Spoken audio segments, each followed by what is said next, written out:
I'm going to do is you'll see this room switch over slightly. And before we show ourselves here on the webcam, I'm going to point out a few important features here. So here shortly, you should see Rob and I pop up on screen. So there we go. Hey, everybody. Hey. How's it going? There is a chat pod below us right here. And in this chat pod is where you're going to be typing questions for us and for Steve Sheinkin, who's about to come on here. I will be looking at your questions throughout this program and kind of jotting them down here. And I'll use those for our Q&A session here in a little bit for all of us. So that'll come at the end of the program. How we're going to basically do this today is we're going to invite Steve to come on first to share about, of course, his books that you see on screen, and specifically his book, Bomb, telling that great, fascinating story. And then after that, Rob and I are going to pull apart bits and pieces of Bomb, and we're going to actually talk about certain sections of the work, and we're going to show you some, we're going to ask you poll questions about it. We're going to show you some neat demonstrations related to those concepts in the book. And so it should be a lot of fun. And if you have the book with you, we'll reference specific pages so you could even follow along with us. So that's basically how it goes. And now I'm actually going to invite Steve, if you want to switch on your mic and your webcam so students can see you too. While you're doing that, I'm going to introduce you. So you guys can, of course, see the many books that Steve has written. Oh, there we go. Yeah. Hey, Steve. All right, and it looks like we can hear you too, which is good.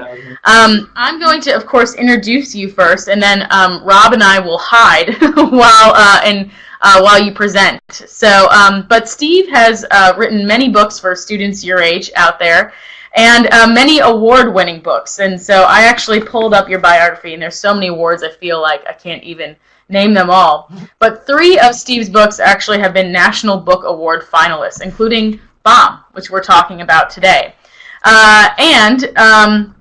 In addition to that, there's also been Newberry Honor medals, including Bomb, of course. There's been a YASLA Award of Excellence in Nonfiction Books, and the list goes on and on and on. And you can see it's about so many different topics in history. And I caught one of your interviews where you were saying that you're a recovering textbook writer, which I'm sure you'll want to share that with students out there. So, and how you transition from textbooks to, of course, writing these wonderful stories. And as I said, Steve today will be profiling his Newbery Honor book, his National Book Award finalist book, Bomb, which is a fascinating story of the race to build and steal the atomic bomb. Steve, I'm going to let you take it away. Guys, you'll see us at the end of the program when Steve is all done. Thanks so much, Steve. Okay, thank you for that very good intro. And yeah, what you heard right there was correct about being a textbook writer. I'm not going to talk about that, but I am sorry about it because I know I never liked those books when I was in school.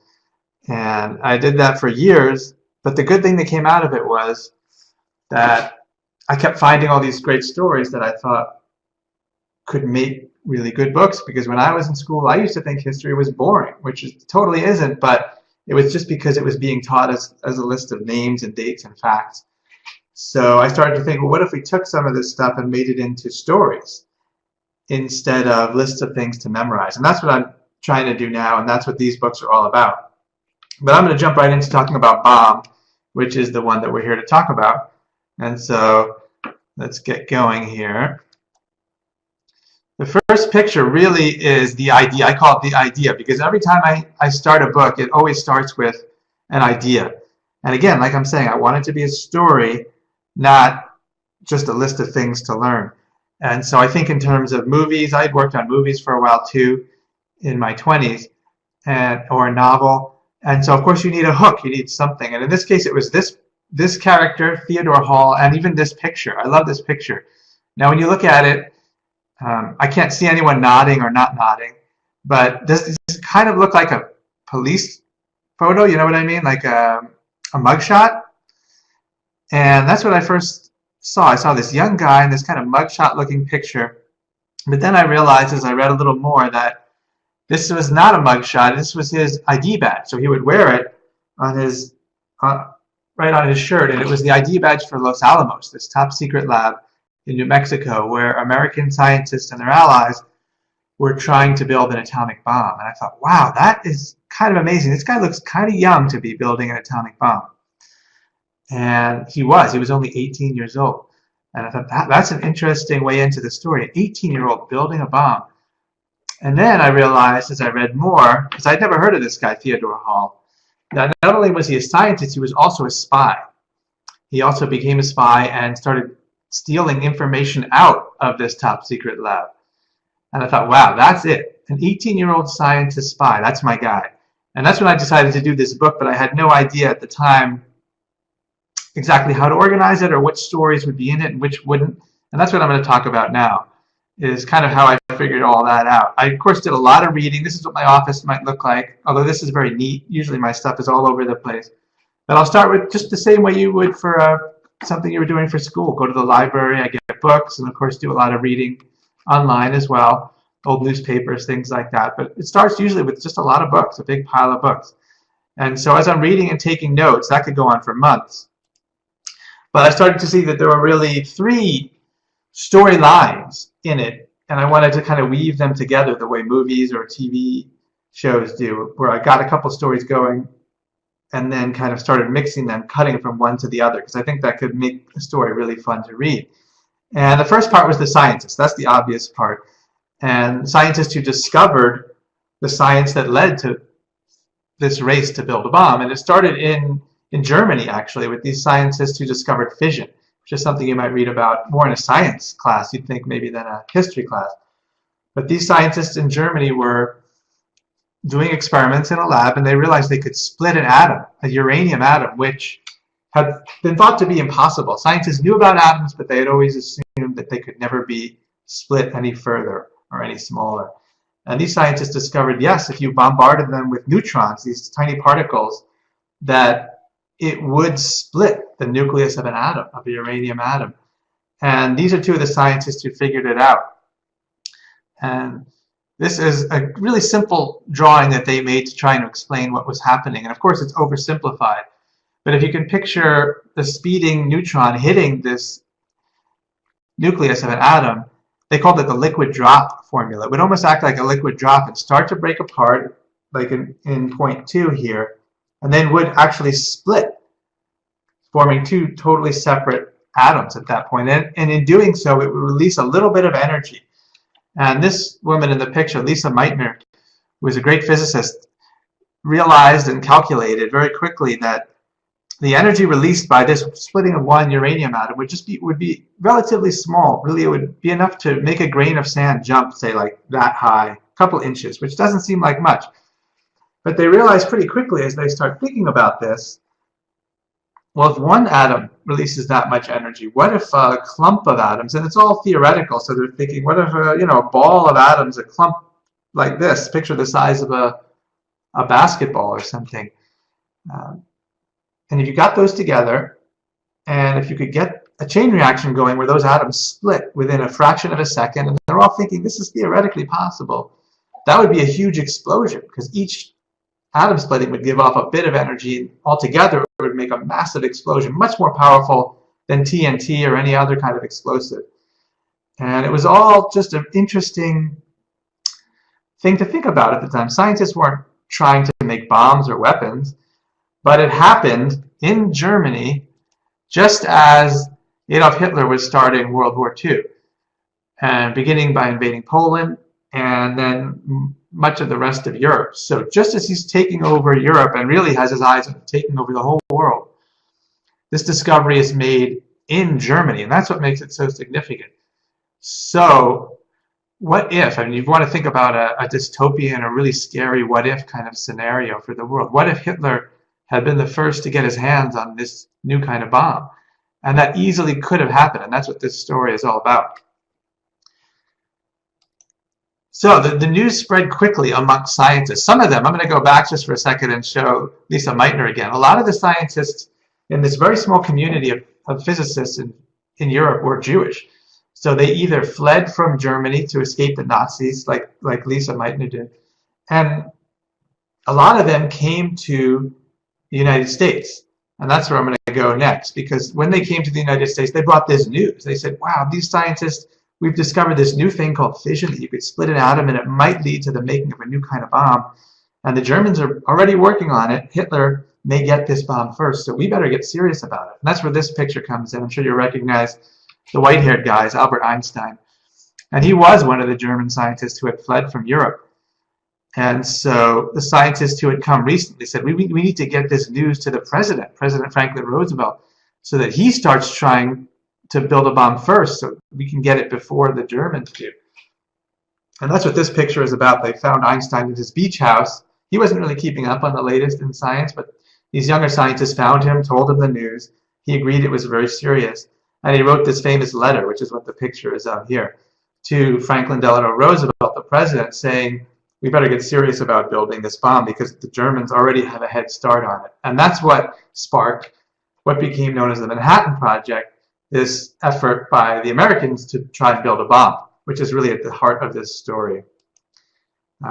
This is a really interesting drawing. We don't have an actual photograph of this, but one of the early experiments scientists in America did was to build this, they called it a pile. It was really a nuclear reactor. It was very much like what these days is in nuclear power plants, which seems like a really primitive version of it. But they were in Chicago, and they needed to test this chain reaction idea.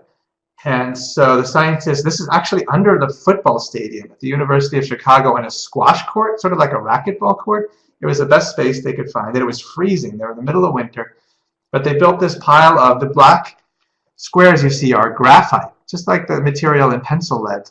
And inside them are slugs or kind of pieces of uranium.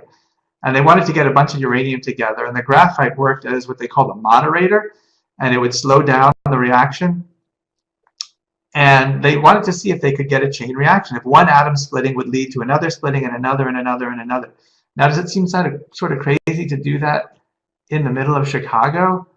A lot of people who knew about it, of course, it was top secret, but some of the Army people who knew about it thought it was crazy. But the scientists said, nah, it's fine. We know what we're doing, even though no one had ever tried anything like this before.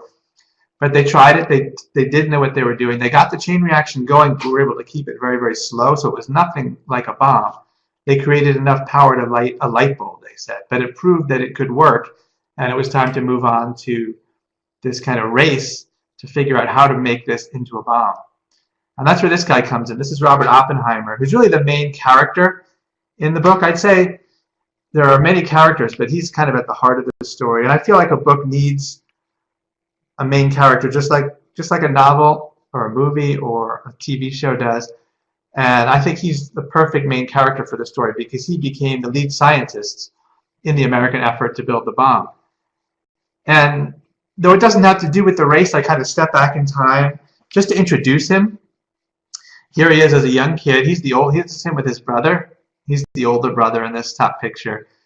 And he was a super nerdy kid. I almost look like his childhood story is almost like a superhero origin story, like a Spider-Man kind of story. He starts out as this nerdy kid. Kids are making fun of him, and then discovers he has this strange power. And that's kind of how his life went.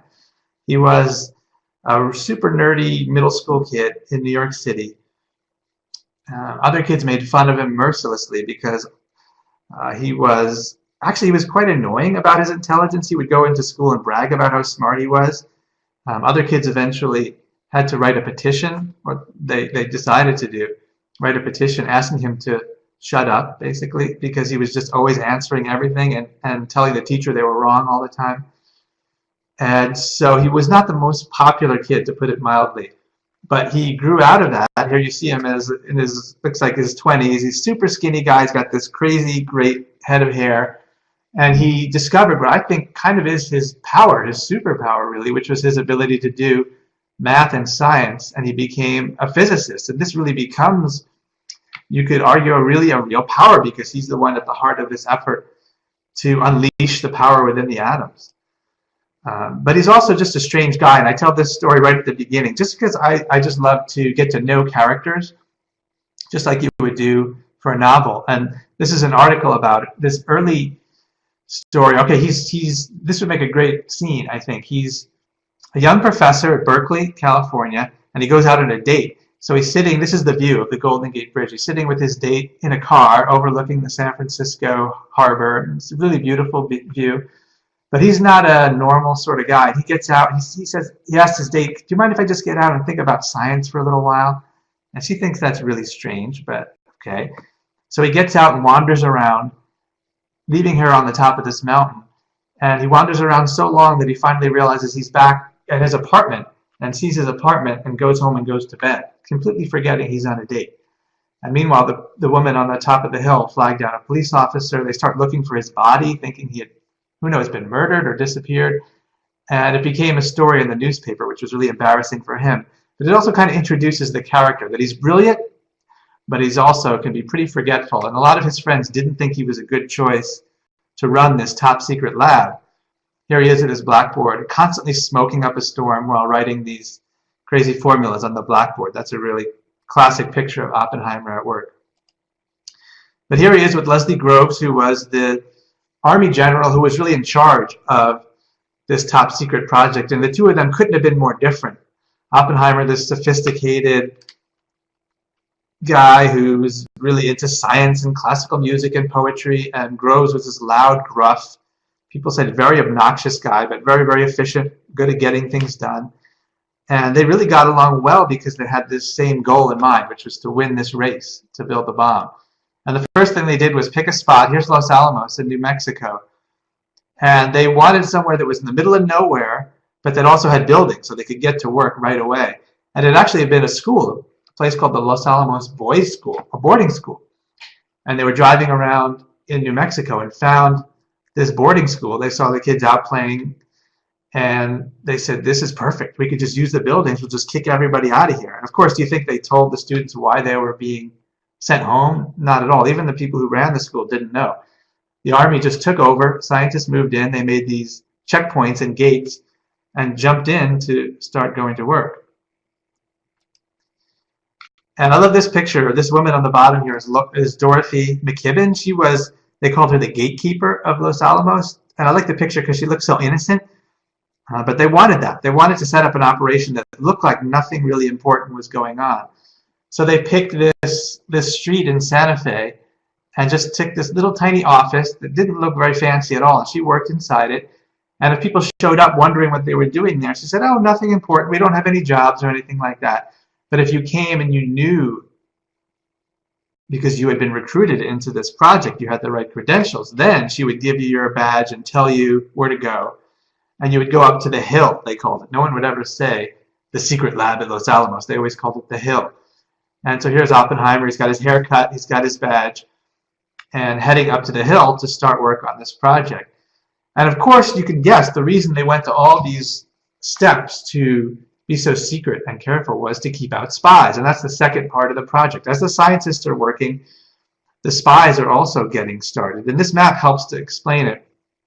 This is kind of what the world, really what the world looked like as the U.S. really got into World War II. So I would say early 1942. And you see the U.S. and their allies in blue. And you see the Axis powers, Germany, Japan, Italy in black, and the territory that they've taken over since the start of the war. And then the red is the Soviet Union, the Russians. And they're kind of a special case because they started, before the war, they made a secret pact with Hitler to not fight each other. And then Hitler invaded the Soviet Union and started, as you can see in this picture, taking over big chunks of Soviet territory. So now the Soviets are fighting Hitler, and so they're sort of our allies. They were really our allies technically in World War II with Britain and the United States, but we really didn't trust each other, and we didn't expect to be allies after the war. And that's pretty important to the story because we decided, the Americans, that we were not going to share our secrets about making nuclear bombs with the Russians, because we know that after the war we're going to be rivals again, and we don't want them to know how we did it. So they decided to steal it from us. And that's really what this part of the story is about. This guy was a key to this effort, Klaus Fuchs. And on this side, on the right side of the screen, you can see his Los Alamos badge. He was German, but he hated the Nazis. He hated Hitler.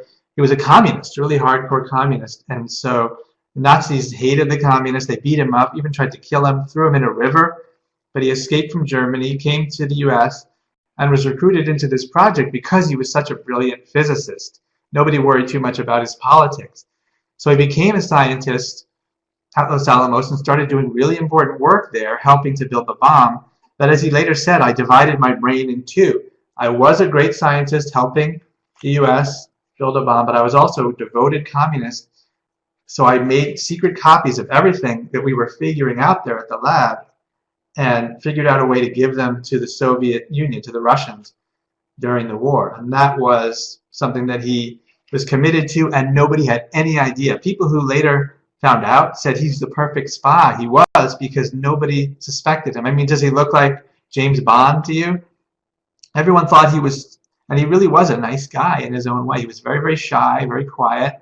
In fact, if scientists wanted to drive down to Santa Fe to go out to dinner, a lot of scientists brought families to Los Alamos. There's really nowhere to go out around there. So say you brought your kids to live with you in Los Alamos and you wanted to go out to dinner, you needed a babysitter. He was the babysitter of choice, everyone said, at Los Alamos, because he was so friendly, and he would come over and play with the kids and brought his violin, and he would play music, and everyone loved him.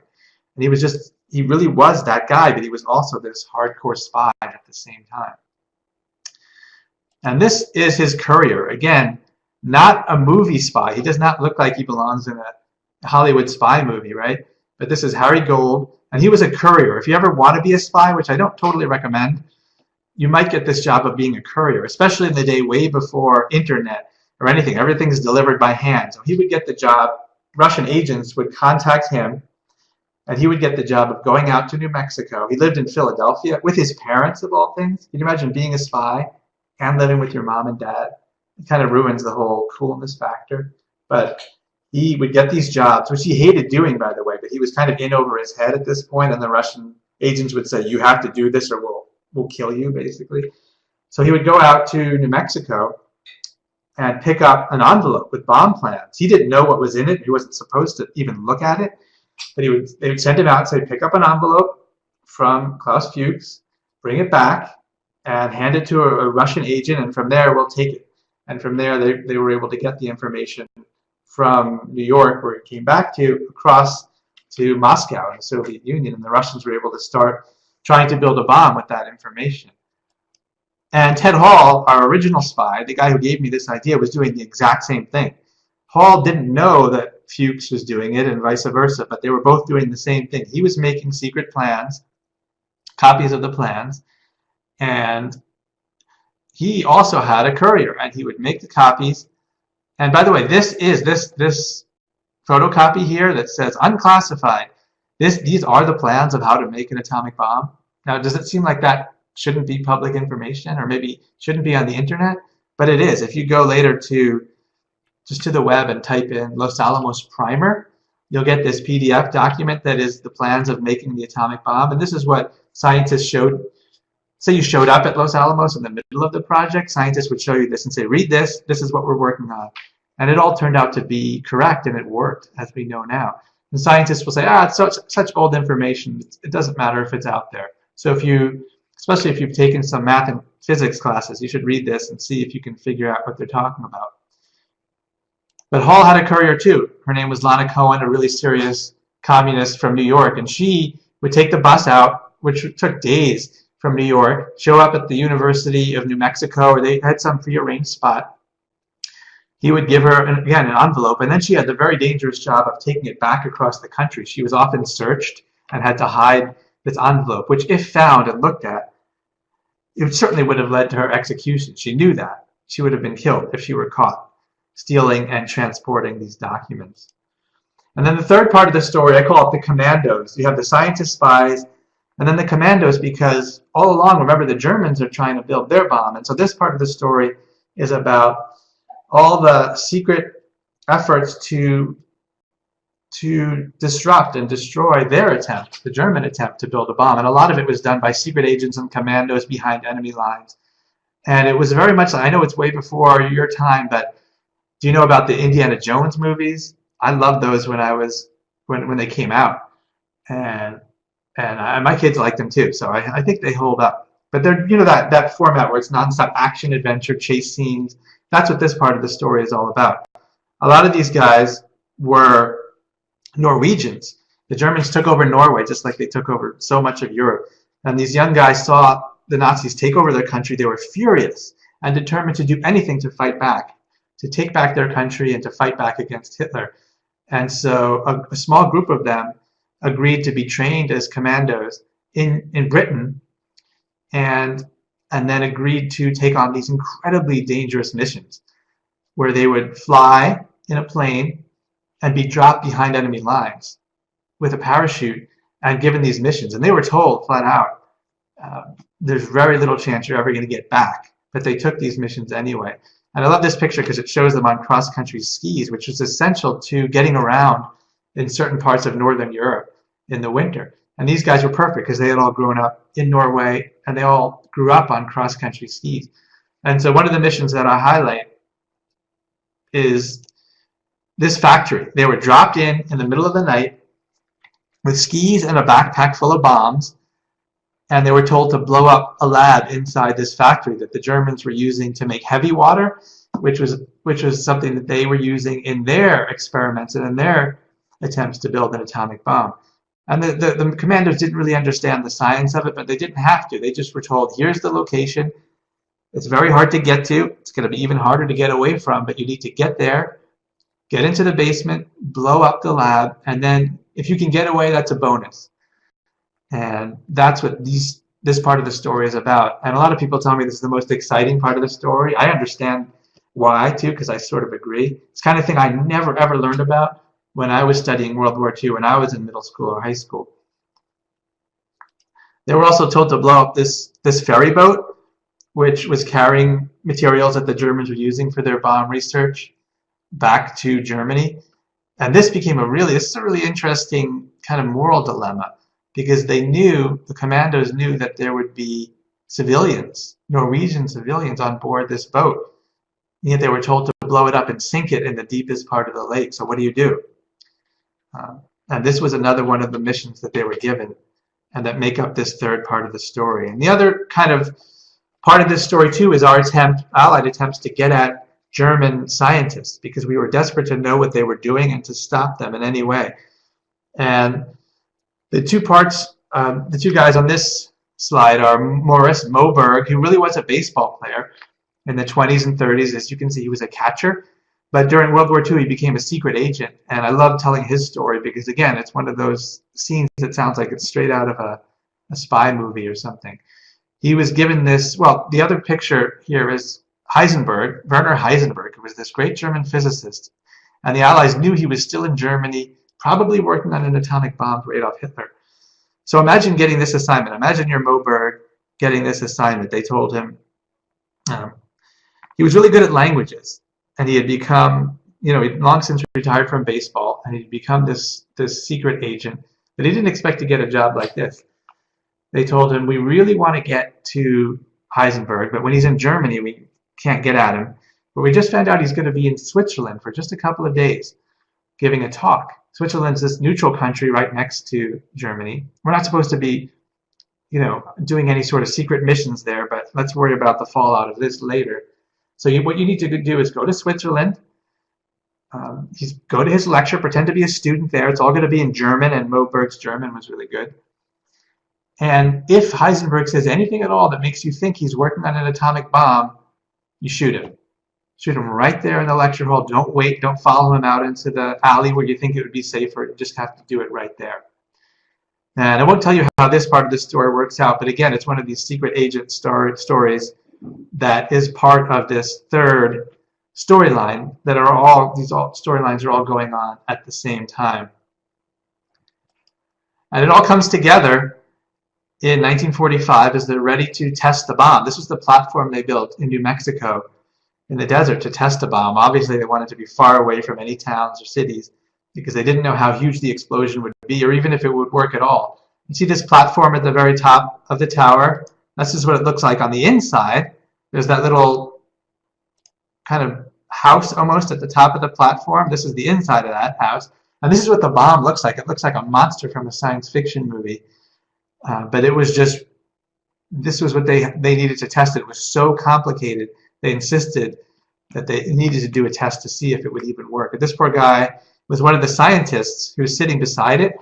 and he was told to be the babysitter, basically to wait with it until about an hour before it was ready to be tested, just to make sure nothing went wrong. And of course, he got out of there long before the explosion. And it worked. This is not a big surprise to you guys, I know, but it worked. This is the first sort of millisecond of the explosion. It formed this crazy, almost like scientists described it as almost a living, writhing bubble, a massive mass of heat and smoke. And then it turned into this mushroom cloud, which everyone kind of associates with atomic bombs now. But at the time, of course, nobody had ever seen one before. That's one of the things I find amazing about this story is, remember, the computers hadn't been existed yet, they hadn't been invented yet, so they were doing all this on paper, figuring out all this stuff theoretically, and then all of a sudden it worked, and it produced something like 15,000 tons, the equivalent of 15,000 tons of TNT in this one bomb, and so they knew that they had invented something that would change the world. And I know this is not This is what the tower looked like the next day. Oppenheimer and Leslie Groves come back to take a look at it, and it had turned the desert into glass, the heat of it, and apparently they're not too worried about the radiation, but because they walked right up to what's left of the tower to check it out, and you can see how skinny Oppenheimer is. He was under so much stress during these years that he barely ate. They said he lived on coffee and cigarettes, if that's humanly possible. And then very soon after that, it was used in Japan. This is what's left of the city of Hiroshima after one bomb, just one bomb, was dropped on the city, and then the second bomb a few days later ended World War II. And so that is, in a nutshell, the basics of the story. Of course, there are a lot of other things going on, and I get into more of the science and how things work, which I think we're going to have some demonstrations of after this. That's exactly right. Every time I hear that story, of course, reading the book and then hearing you retell it, I mean, my reaction is like, this is so crazy. Like, this history can't all be real, and the fact that it is just so fascinating. So thank you for retelling it for all of us. Steve, we'll let you kind of relax, take a back seat here for a bit, and as you're exactly right, we're going to be giving some demos, but don't go too far because we got some questions. So feel free. I can actually switch off your webcam here, and you can actually mute your microphone, and then you can hang out here for a bit, and I might bug you here at the end because we've got some good questions already coming in. So as you guys know, my name is Chrissy Gregg, and this is Rob Wallace. I do our distance learning programs here, and Rob does our STEM programs here. Yep. And he's created some really cool demonstrations for you guys based on some of these concepts from the book, as we mentioned. And so we have 3 poll questions, 3 passages from the book, and we have 3 demonstrations for you. So that's how we're going to do it here today. And then when we're done, we are actually going to then take your awesome questions, which are coming through in that Q&A area. If you want to keep asking questions, as I said, just type right below us there. So, all right. So I thought today we'd start off our conversation here with a poll question, and if you are paying close attention, I think that you'll know the answers to some of these. So the first question for you all is, what are the different parts of an atom? Are they A, molecules and particles, B, protons, neutrons, electrons, and a nucleus, C, cells, radicals, and ions, or D, hydrogen and oxygen? We're going to give you a second to vote here, and then we're going to reveal the answer. All right, it seems like, I was curious if we have science groups or history groups or maybe a little bit of both watching with us today. All right, I'm going to broadcast the results, and you guys can see how you did. It looks like about 90% got it correct. Yes, protons, neutrons, electrons, and the nucleus. And so actually, we heard Steve talk about some of these concepts, and the one concept that we're really going to draw out, at least in this first question here, is that idea of a wobbly droplet, which you already heard him talk about. Mm-hmm. And so if you have the book in front of you, the hardcover version here, if you turn to page 14, you're going to see this quote. So it says this. They talked over an idea proposed by the great Danish physicist Niels Bohr. Bohr had recently suggested that the nucleus of an atom might act like a wobbly droplet of liquid. If that were true, they asked each other what would happen if a speeding neutron hit that nucleus of a uranium atom. Could the force of the collision cause the uranium nucleus to stretch and stretch, just like a liquid drop, until it is split? So there you can see what they're kind of illustrating right there and what Steve showed us earlier. Should we show them your demonstration first, or do you want to add to that initially? Let's talk about it, and then let's show the video. So the atom was the model of an atom was relatively new, and nobody could ever see it. Today even, we can't see those atoms. But Bohr had that idea that it was this wobbly droplet. And so if we look at, and these are all in your how to do all these activities are in the teacher's guide. So this pill bottle has one bean in it. We're going to use kidney beans, which are very important here in New Orleans. Yes, red beans and rice. Yep, kidney Every beans Monday. as protons, and garbanzo beans, which are very good for hummus making, as neutrons. Okay, and so we're just going to model the nucleus of an atom. It's made of protons and neutrons. And so a hydrogen atom, its nucleus just has one red bean in it. Can you see there's just one red bean in there? And if we get bigger in the periodic table, you follow the periodic table along, and you get, this is oxygen. Okay, so oxygen has a few more, right? So we have the red beans, the protons, and the neutrons.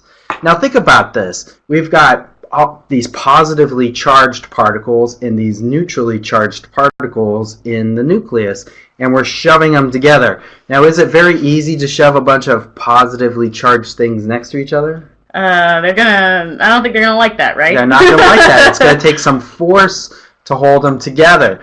And the neutrons kind of help out because they spread out that charge a little bit so that it's harder. Now as you get bigger and bigger and bigger an atom, the nucleus gets much bigger. So here we have to have a bigger jar because this is uranium. Okay? Which is what they ended up splitting. Yep, this is what they ended up splitting in Germany. They split uranium. And you can see there's some red beans in there, and they're kind of separated out by those neutrons in there. Now, but imagine it is a drop. If you think of these as representing a droplet, just one little droplet, it's not going to be very easy to split one little droplet, right? But if you take a big drop like this, it's going to be easier for it to split, and there's going to be more desire for it to split, more tendency for it to split, because all those 90-something protons are shoved together, and they don't like that. All the negative charges are out in the electrons, so they're not going to like that. So you throw one garbanzo bean at that, and it's going to split. Split it all up. Okay, right. And you can get even bigger. It's not the biggest. So that's why it tends to be those big atoms that split, not the little ones like carbon and oxygen. They can split sometimes, but it's not that easy. It's the big ones like plutonium and uranium and radium that split like that. They have the big nucleus. And plutonium and uranium ended up being the fuel for both atomic bombs that were dropped on Japan. One was plutonium, one was uranium, and then, of course, it was plutonium for the first Trinity test, yep, right? For the first test, yep. Well, do you want to show them our demo that we made a couple years ago? Yep, so let's do that. We made these a couple years ago, so you can maybe see we look a little different these days. I've lost some weight. And actually, Rob here has, as you can see, we're about to show, of course, a balloon. And you're going to see me come in with scissors. And this is going to be the wobbly droplet model. To make sure this plays okay on your end, we're going to pause video and audio here, so you're going to see us freeze frame. But then we'll be back. So I'm Rob, and I'm here to explain Niels Bohr's droplet model of the nucleus and fission. So a nucleus is like a big liquid drop, he said. And when the nucleus gets big and unstable, it can split. And so energy can come in, and it can force the two sides apart, and then something can come in, like a neutron, and it can split the two sides. And they have a lot of energy when they split. Let's see it again in slow motion.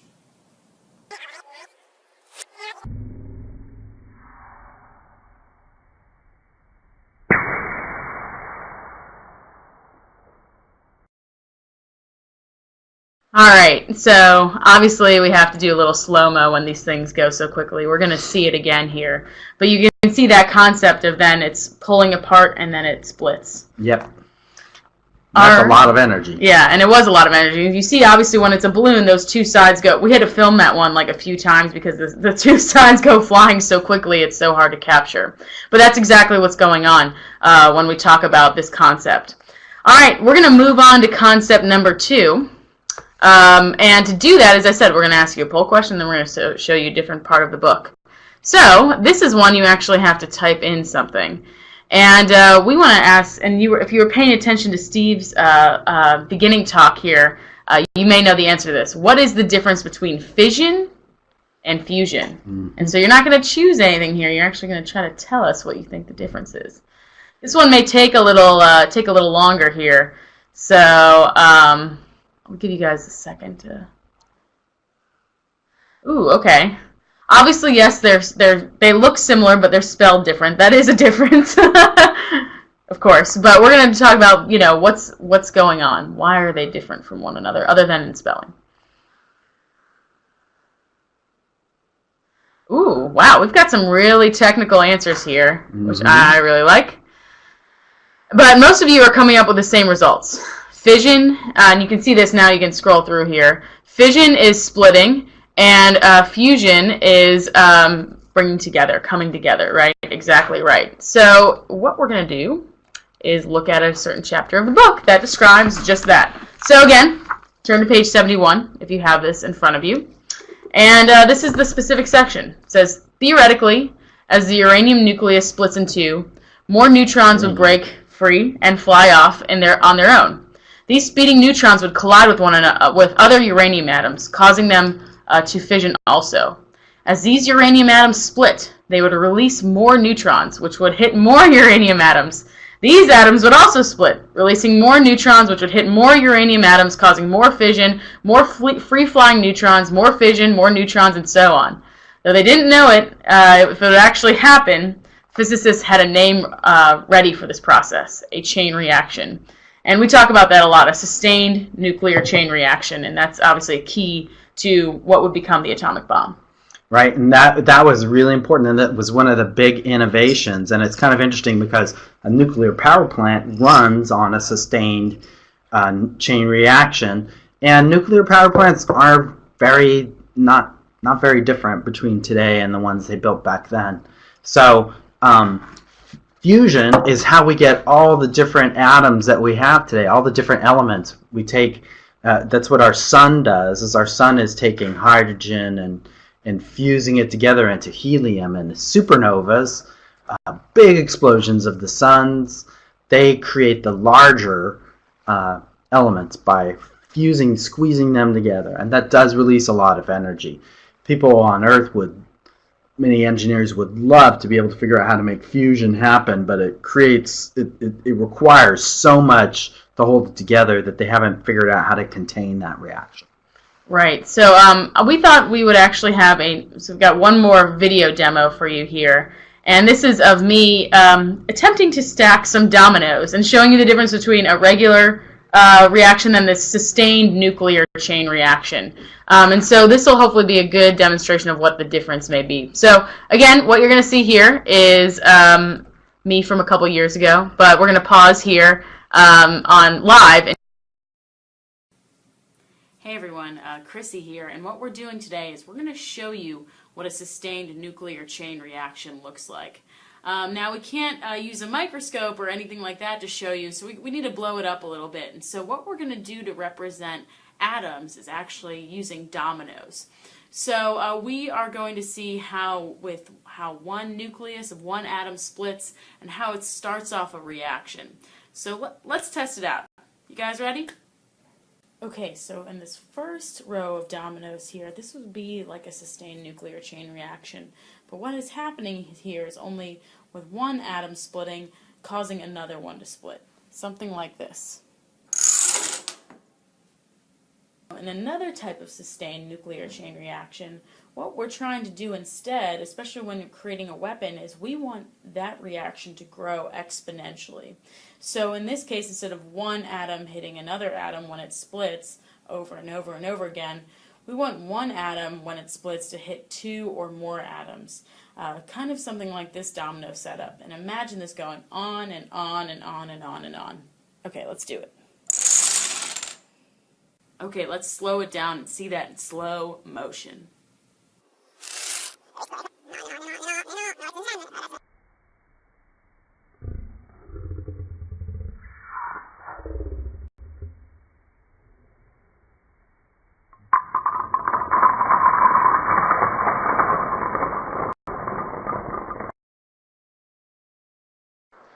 All right, they sound like bowling pins when they move Really that slow. But anyway, think of it, I had, 20 or 25 dominoes there on my desk. But think this is something that's happening with billions and billions of atoms. And the thing to remember is that, everything is made of atoms. We're made of atoms, the chairs we're sitting in, my computer, everything. And so this is something that's happening many, many times over, not just with 25 atoms in this case. These concepts have become part of our social knowledge and our way of talking. So we talk all the time about a chain reaction. It calls a chain reaction. We also talk about another term, which is called critical mass, right? And the critical mass is the amount of the radioactive substance that it takes to sustain a reaction. If you don't have enough, then it's going to peter out. The neutrons won't have enough stuff to run into to keep the reaction going. A critical mass, we use it in different terms today to say enough to get it going, right? And that's kind of what it means in a nuclear reaction. All right, now on to our final concept, which means one more poll question. This may be the trickiest one, I feel like. So our question for you is, what is an isotope? Is it A, the total number of protons and neutrons in a nucleus? The process, or B, the process by which an unstable atomic nucleus loses energy. C, a variant of an element with different number of protons. Or D, the emission of or transmission of energy in the form of waves or particles. Ooh, all right, as I thought, this one might be the trickiest of the bunch. But we'll give you maybe a second more. Actually, there's a mistake in there. So it should say a different number. Oh, a different number of neutrons. Well, you guys maybe are... This is a trick question. Yeah, okay. So we're going to reveal the answer. So it is a variant of a element, but look, Chrissy had a typo, and it's a different number of, not protons, but neutrons. But you all knew what we were talking about. You all uncovered the real mystery. You had the right idea. So as you go across the periodic table, there's that big thing we call the atomic number. And that atomic number is how many protons that an element has in it. And if you change the number of protons, then you change the element. It's become a different element. But if you change the number of neutrons, then it's become an isotope. For example here, this is just plain old, I think you can see this is just plain old hydrogen. Has one particle in the nucleus, just one proton. And this is heavy hydrogen. It has a proton and a neutron. And this ties into the story when they were making heavy water. Heavy water is made from heavy hydrogen. And so it's water that has hydrogen that has a neutron in the nucleus. And so that's an isotope. And it's really hard to tell. I mean, if you were to put these on a scale, you could weigh them out. And most of the time you could tell them apart. But they would... Right. But imagine that if you've got a uranium nucleus, okay? So there were different isotopes of uranium, and there's one of them in particular that we want to make the bomb, and that's 235. And 235 is about 1%, okay? It's a very small percent of all the uranium. The rest of it won't work, and the difference between U-235 and 238 is if I've got 235 in here, and I add 3 neutrons in there. Now, can you really tell the difference? So one of the tricks... Not with your own naked eye, that's for sure. One of the big challenges in the Manhattan Project was separating 238 from 235 to get enough 235 to make a bomb. And in the end, they only made enough U-235 to make one bomb. One bomb. Yes. And that was the first bomb that we dropped. What they discovered accidentally was that if you put 238, which is most, like if you just put a big sample of uranium, it's mostly U-238. If you put it in a reactor and have lots of neutrons going on in there, it turns into plutonium. And this is plutonium. And really, you can't really tell the difference because they're pretty close to each other. So it would turn into plutonium. And plutonium also, it's even more fissionable. It gets to critical mass even more easily. And so what they ended up doing, that's what the plant in Washington State did, Hanford. They made a reactor and they turned U-238 into plutonium. And then they gathered all that plutonium up, and we were able to make 2 plutonium, I keep using the wrong hand, 2 plutonium bombs. And the one of them was tested. That's Trinity. And one of them was dropped on the last bomb that we used. And so plutonium is mostly what people use for bombs today because it's easier to make and generate. Mm-hmm.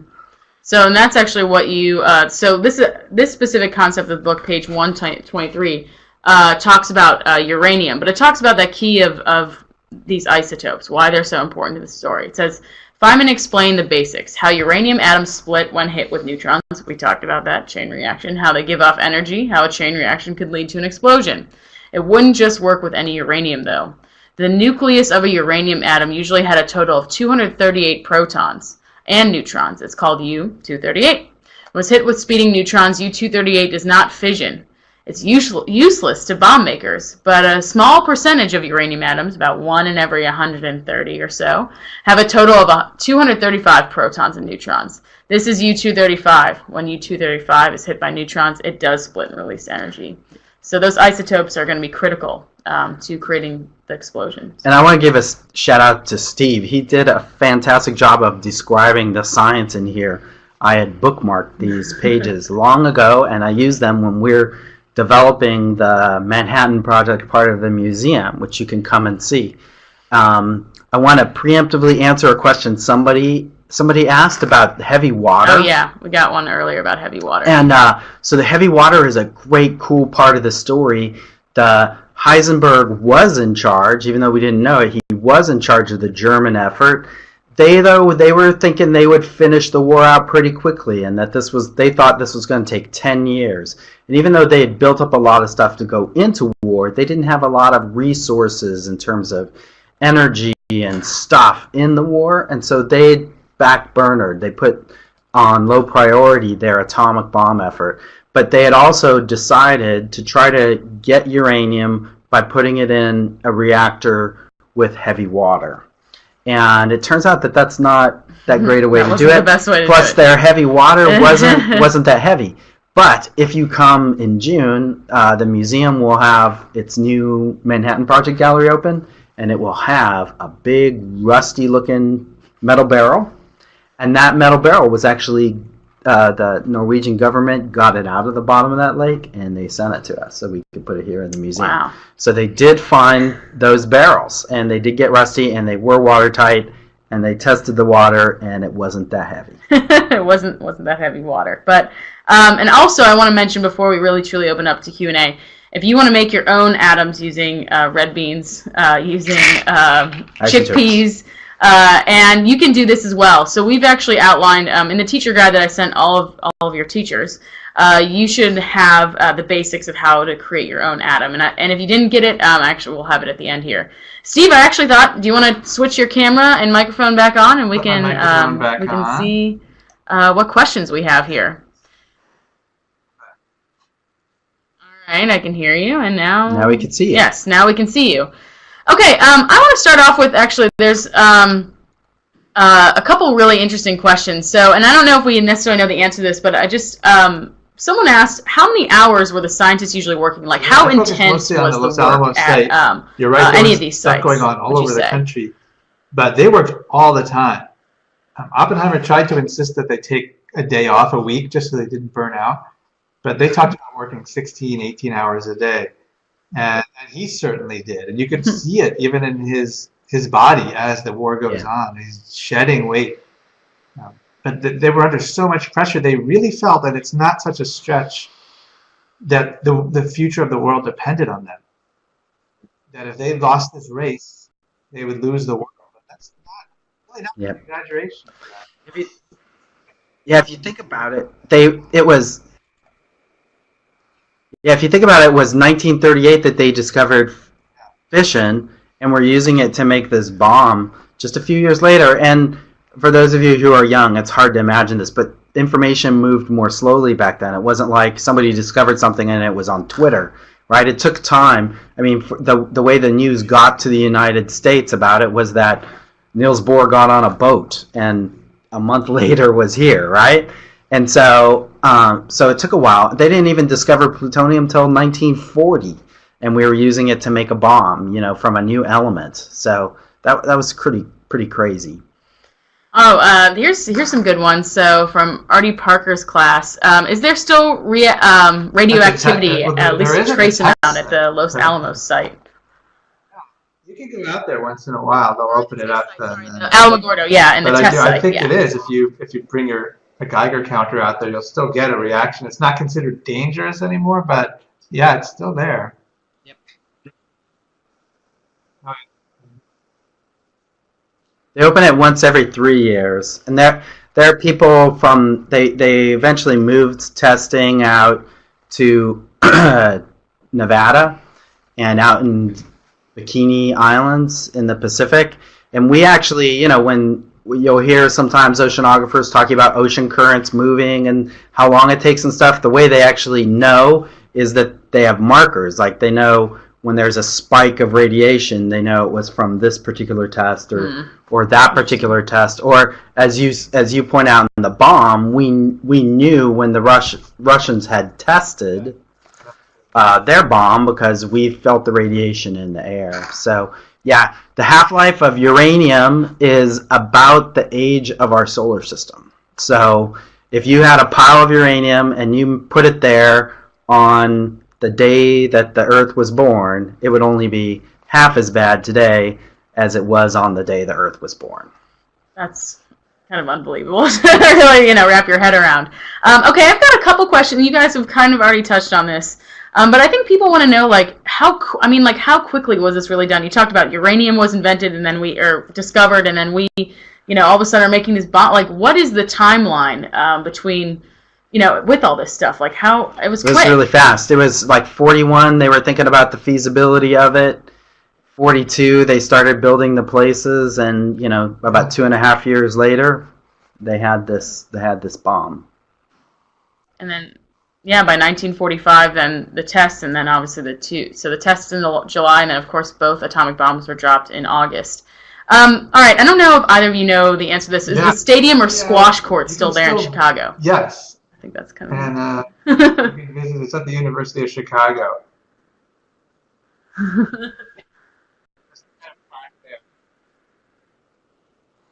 Yeah, and actually they were supposed to be building a facility for Fermi to test his ideas at, and that became Argonne National Lab, and they weren't moving very fast, and that's when he moved on to the squash court. And it was after the test was successful, they said, we better get a move on with this place for him to do his research, because in downtown Chicago is not a good place. Right. Yeah, realizing the issues there. And then do you I guess the effects of the radiation, were any of those scientists direct? I mean, you saw obviously that image of here Leslie Groves, and we see Oppenheimer here the next day at the site. Did they understand the kind of radiation that would have been emitted from this, weapon? No. Yeah. Although those scientists most of them lived pretty, the ones who weren't spies lived pretty long and happy lives. Now, there was an accident shortly after this. They call it the Demon Core. There was a third plutonium core that they were testing, and there were 2 different accidents with it, and some guys got killed by the radiation for that in a really ugly way. All right, and since we're about at 1 o'clock Central Time here, I think my last question I'm going to have is for Steve. Do you want? A lot of students are wondering about the process of writing this book. So like how long did that take you? So when you just had this initial concept to then actually publishing, like what? I know you talked about doing research, the whole but process could you was expand a probably little bit more about 2 about years. that process and how long it took? If you include the idea, the research, lots of notes, that's kind of like the first half, and then the second half is the writing and revision. And so each of those takes close to a year, which I know sounds like a long time to be working on one thing, but there are different steps in the process. And kind of the third quarter is the writing the first draft, and then the fourth quarter is the revising. And you can see behind me part of a kind of bulletin board. My whole office is surrounded by these great blank walls that I put up notes on, and that's my way of outlining. It's really a screenwriting and movie making technique to write down ideas for scenes, put them on index cards. I have thousands of index cards. Yeah. I'm using different colors for the different storylines. So for Bomb, I would have one for the scientists, one for spies, one for the secret agents, and then spread them out by taping them on the wall until it sort of starts to form a story, an outline. And that is kind of the middle process, the middle of the process. I've done the research, but I haven't done the writing yet. I find that to be the most interesting part of the process, and then it's really hard to actually write it. So getting started on the actual first draft, I know everyone I talk to says the same thing. My kids feel the same way. That's the hardest part.